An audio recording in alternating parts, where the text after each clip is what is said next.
Questions. Question number 1, Ruth Davidson.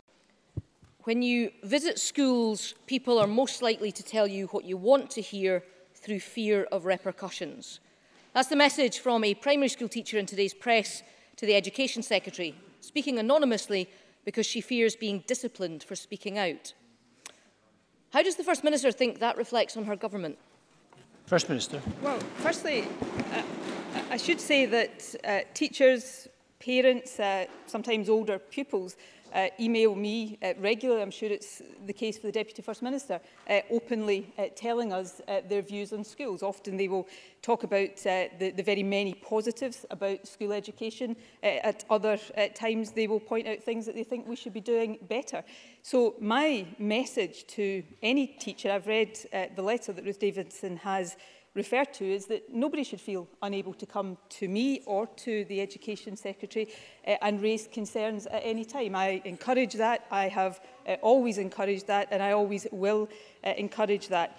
But I also think it's important that we remain very focused on making sure we're investing properly in our schools, at reducing where we can unnecessary workload for teachers, and taking the action through, for example, the Pupil Equity Fund and the governance reforms in our schools to do what I have said is such a driving priority for this government, which is to raise standards and close the attainment gap. And we will remain absolutely focused on doing exactly that.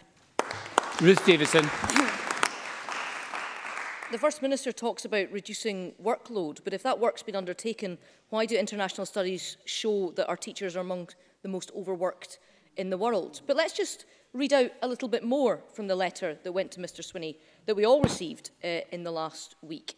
In it, the teacher says that the Scottish Government are not tackling the real underlying issues in education, but are rather just putting a plaster over a gaping wound. And speaking directly to Mr Swinney, she adds, the most concerning thing that has happened so far is that one of my colleagues arranged to meet with yourself to discuss issues that were of great concern to them. However, this person was warned by their manager that if they went ahead with this meeting, they would be disciplined. Could either the Education Secretary or the First Minister say today whether they knew that that had happened, what action they took, and whether they'll end this culture of fear right now? Well, First Minister. I think it's very important to be clear on this, and I want to be crystal clear on this. And I would say not just to people across this chamber, but perhaps particularly to local authority employers in this regard. In the case that Ruth Davidson has mentioned, the Deputy First Minister agreed to meet with the teacher. It was not the Deputy First Minister that said that meeting could go ahead. So I am very, very clear. It's not acceptable for local authorities to say to any teacher or any member of staff, whatever job they're doing, that they will be disciplined if they approach or raise concerns with government ministers. So I can't be any clearer about that. I will go on being clear about that, and I hope that's a message that is heard loudly and clearly by local authorities right across the country. And I hope Ruth Davidson would agree with that and join with me today in sending that message. Ruth Davidson. I'm not sure the First Minister fully gets this, because it's her government that is decreeing to local authorities. And we're not talking about a political opponent here. This teacher isn't point scoring. We're talking about a teacher who in the letter makes clear that she's an SNP supporter and voter, and yet she now feels that she isn't being listened to and has to speak out under the cloak of anonymity in order to avoid being stamped on. So what does it come to when public servants with experience and knowledge in the area are being strong-armed to keep their mouths shut because it might embarrass the Education Secretary? Can the First Minister answer me that? First Minister.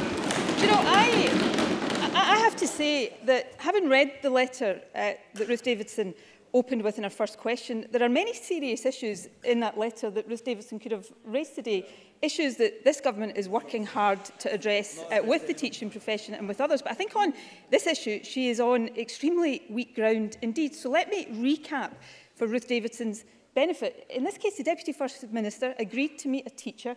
It was the local authority who advised that teacher not to meet.